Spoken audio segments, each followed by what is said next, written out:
লিবিয়ার রাজধানী ত্রিপোলির ডিটেনশন সেন্টারে বন্দিদশা থেকে মুক্তি পেয়ে দেশে ফিরেছেন ১৭৬ জন বাংলাদেশি অভিবাসন প্রত্যাশী। আন্তর্জাতিক অভিবাসন সংস্থা তথা IOM এর সহায়তায় তাদের দেশে ফেরত আনা হয়েছে। সরকারের এক ঊর্ধ্বতন কর্মকর্তা জানিয়েছেন, এই পুনর্বাসন কর্মসূচির আওতায় IOM বাংলাদেশে ফেরত আসা অভিবাসীদের প্রাথমিক সহায়তা, খাদ্য, চিকিৎসা এবং সাময়িক আবাসন নিশ্চিত করছে।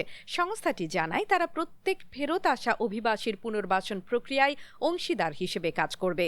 লিবিয়ায় দীর্ঘদিন ধরে যুদ্ধ, গৃহযুদ্ধ ও অনিয়ন্ত্রিত নিরাপত্তা পরিস্থিতির কারণে দেশটি হয়ে ইউরোপে পাড়ি জমানোর চেষ্টা করেন বহু অভিবাসন প্রত্যাশী। দালালের খপ্পরে পড়ে এসব যুবক বিপজ্জনক পথে লিবিয়া হয়ে ভূমধ্যসাগর পাড়ি দিতে গিয়ে আটক হন এবং পরবর্তীতে নানা ডিটেনশন সেন্টারে বন্দী থাকেন মাসের পর মাস। IOM বাংলাদেশ মিশনের প্রধান আব্দুর রহমান বলেন, আমরা দীর্ঘদিন ধরে চেষ্টা করছি মানবিক দৃষ্টিকোণ থেকে এসব অভিবাসীকে দেশে ফিরিয়ে আনতে।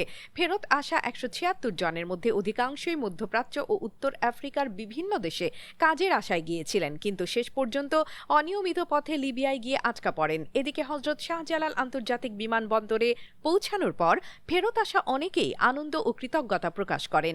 সরকারি কর্মকর্তারা জানান, বিদেশে অনিয়মিতভাবে অভিবাসনের চেষ্টা রোধে এখন আরও কঠোর নজরদারি চালানো হচ্ছে।